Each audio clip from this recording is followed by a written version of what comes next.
We're going to do a short video on dental charting in dogs and cats. Our patient today is illustrated by this pretty impressive sketch of a wiener dog. So in regards to the chart, each tooth needs to be graded for recession, calculus, gingivitis, periodontal index, furcation, and mobility. The one index box in there that factors in other things that we're finding on the tooth is periodontal index. So let's talk about calculus first. The grades of calculus essentially is looking at where the calculus is and how much of it is there.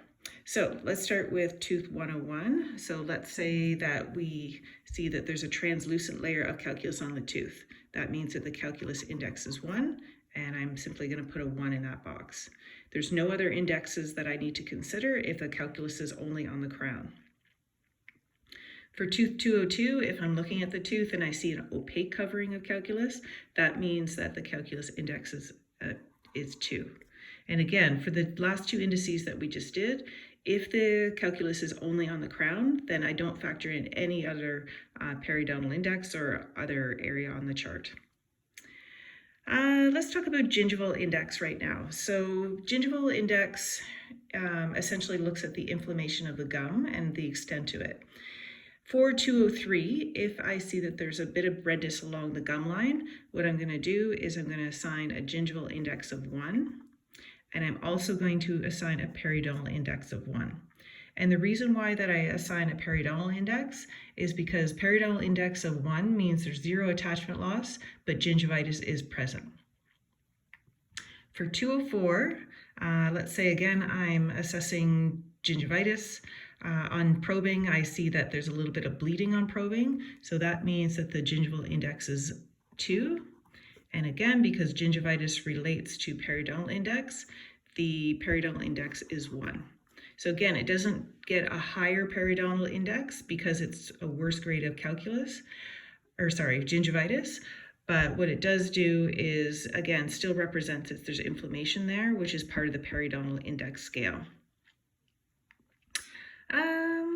So let's say that on 205, I have a calculus index representing that there's extensive calculus on the crown, but also on the root. So that means that there's a calculus index of 3. So now I do have to factor in periodontal index, because if there is calculus on the crown, that means that there's some level of attachment loss. So without further information about, is there recession present, etc., to accurately grade the periodontal index, I at least need to recognize that there is probably at least periodontal index of 2, recognizing that there is attachment loss, because that's the only way calculus would get on the root if there's attachment loss. Moving on to furcation. So let's say I'm assessing 206 and my probe goes from one end of the tooth into or out the other side. So through the furcation area, that would be a furcation index of 3. Furcation index means that there's bone missing in that furcation area. So that means the periodontal index has to be at least a 2. So without further information, we know it's at least a 2, but it's likely higher. It's probably likely, who knows, it could be a 3 or 4. But again, at this point, starting to learn how to chart, we just need to recognize that there is attachment loss. So if you put, approximately 2 to 3 in the absence of no x-ray, that's probably fine. Let's talk about gingival recession and hyperplasia. So this line right here is where the gingiva is supposed to be. So if we had tooth 104 right here, and we had gingival recession of 3 millimeters on the buccal side of that tooth, what I'm going to do is go over here just to remind myself which view is which. So again, this is the buccal view of the tooth. So I'm going to go back to 204, and I'm now going to put the gingival line up here. With gingival recession, there is a recession box, so I'm going to write the 2 up here. I've illustrated on the diagram of the tooth where the gingival line is now, and I'm also going to put my code GR2. So with gingival recession, that indicates that there's attachment loss. So I need to go to my periodontal index box, which is right here, and I need to put a number in there. So again, difficult to say exactly how much it would be, but let's say it's about 2 to 3 millimeters. So at this point, what we've done so far is we're really just guessing how much recession is there, or how much periodontal index is there, based on the size of the dog, the size of the tooth, etc. Without an x-ray, we actually don't really know how much it is. If it's gingival hyperplasia, we're still going to use the view of the tooth that shows where the gingival line is. So let's say we have gingival hyperplasia of 3 on the palatal side. So again, I'm going to go back here to remind myself which view is which. So there's the palatal side. I'm going to go back. So again, 106, gingival hyperplasia. So instead of the gingiva being there, I'm going to draw it on the crown of the tooth. There is no box for hyperplasia, so I'm going to write gingival hyperplasia of 2, and that's all I have to do. So with recession and gingival hyperplasia, it's important to be able to landmark where you're drawing, because there's often confusion between the maxillary teeth and the mandibular teeth. But remember, with recession, that means that the gingiva is moving towards the root, so I'm always going to draw it on the root. So if I had recession on 404, I would draw it this way, okay, on the root. Same with hyperplasia. So hyperplasia means that the gingiva is growing on the crown. So that's the way it would be illustrated on a maxillary tooth. If it was a mandibular tooth, I would draw it again on the crown, but it does look much different as far as where those lines are. Let's say I have some tooth mobility now. So if I had 106, actually let's do 105. 105, and I notice that I can push that tooth up and down in the socket. So that's axial movement. The grade that I want to put there is 3. Mobility means that there is an indication of attachment loss. With mobility of 3, where you can push a tooth up and down the socket, it's probably pretty significant. So I would guesstimate, and again, within the absence of an x-ray, that the periodontal index is 4. Let's do some rotated teeth. So with rotated teeth, I always show that using the occlusal view of the tooth. So let's say we have 207.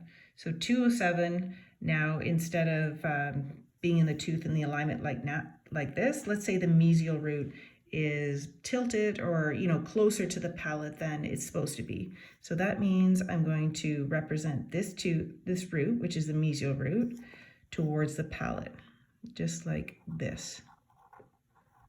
Okay, so if you're unsure where to draw it, this is the palatal side, this is the buccal side of these views.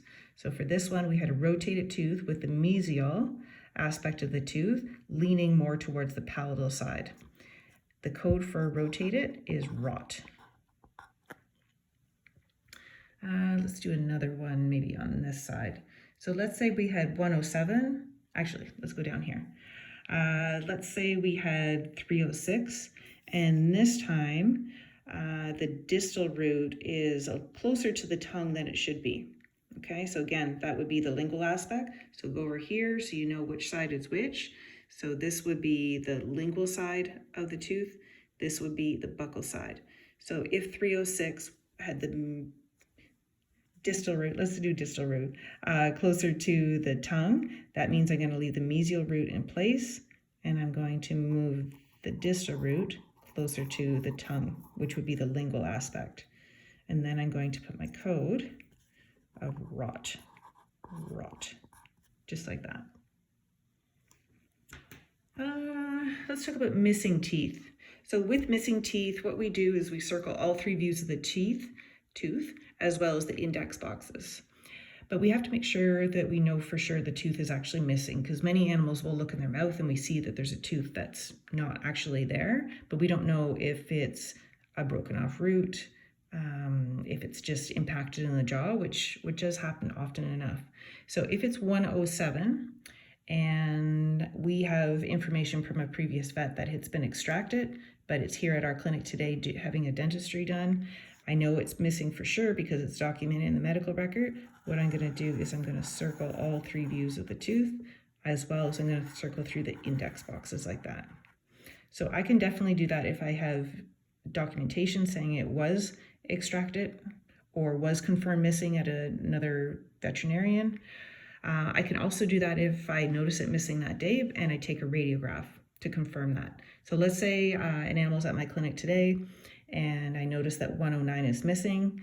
I'm gonna call the owner. I'm like, hey, we need a x-ray and we're gonna take a rad. And we did that, it's confirmed missing. So again, I can confidently circle all 3 views of the tooth as well as the index boxes. But I also have to put on here the code for rad because I took a radiograph today. If we notice a tooth missing, but we don't do any diagnostics to confirm that it's missing, we have no documentation from a previous vet, then we do the similar, whereas I circle all 3 views of the tooth, but I'm going to put a question mark because I don't know if it's actually missing or maybe there's a broken off root or maybe it's impacted in the jaw. So a little bit different way that I can represent missing teeth. For extracted teeth, there's 3 types of extractions. There's a simple, there's a sectioned, as well as there's surgical. So in the ideal world, those are all sutured too, but again, we'll need confirmation that that was done. So let's say it's 401 and the tooth has a lot of pathology. Generally, by the time we get to the extraction part, all these index boxes will be filled out, indicating basically why we're going to extract it. Maybe there's heavy calculus, gingival recession, all that kind of stuff. So these will likely be filled out already. So if we do a simple extraction, what we're going to do is we're going to X out all 3 views of the tooth, and then we're going to put our code for extraction, like a simple closed extraction, which is X. I sutured it, so I'm going to put a comma, and then I'm going to put an S. If it's a multi-rooted tooth and sectioning was done before it was removed, I'm going to follow the same pattern, whereas I'm going to X out all 3 views of the tooth. I'm going to put the code for a sectioned extraction, which is XS, and we're going to say that we sutured it, which means we put an S there. The last code of extraction would be a surgical extraction. A surgical extraction means the veterinarian is actually making an incision in the gingiva, essentially lifting it off the tooth, removing some bone, and following through with extracting it from there. So if it's a surgical extraction, again, I'm going to X out all 3 views of the tooth. So let's say it's 409. The code for a surgical extraction is XSS. The only way we do a surgical extraction is if we do a flap. So our code for flap is F, and we are going to suture that. So that's an S as well. So that's how I'd represent an extracted tooth through surgical extraction. One further one would be a supernumerary tooth. So a supernumerary tooth means that there's actually just an exact duplicate of the tooth that should be there. Okay, there's just 2 teeth, and animals are born weird and wacky like that. Often it's 305. So with supernumerary teeth, we draw the tooth as we see it. So let's say for 305, there's an extra 305, but it's right in the arch. So I use the occlusal view to draw that. And then I'm going to put the code for supernumerary, which is T/SN, like that. Because now I have 2 305s, what I'm going to do is split these indice boxes like that so that I can grade each of those 305s independently of each other. If we go back to a little bit more about periodontal index, if we have a radiograph, then it's really easy to assign periodontal index because we know exactly how much attachment loss is there because we can see the length of the root and we can see the amount of attachment that's gone. So let's say 302, well, let's just do a whole bunch of things. So let's say that there's 4 millimeters of recession on the lingual aspect. So I'm going to draw a recession right there. I'm going to put my code GR4. I've noted that there's calculus on the root of the tooth as well, which would mean there's a calculus index of 3. The gingiva is very inflamed. It's actually spontaneously bleeding, which would mean that there's a grade of 3. And as far as mobility, it's pretty significant mobility. that I can actually push it up and down in the socket. So mobility would be 3. So pretty much the writing is on the cake that this is probably a PD of greater than 50% attachment loss. But what I've done at my clinic is I've taken a radiograph. So I'm going to put my code for RAD, and the RAD has shown that I have 60% attachment loss. I can confidently assign a grade of 4 right here because I know that that means that there's greater, it fits in the category PD4, which is greater than 50% attachment loss.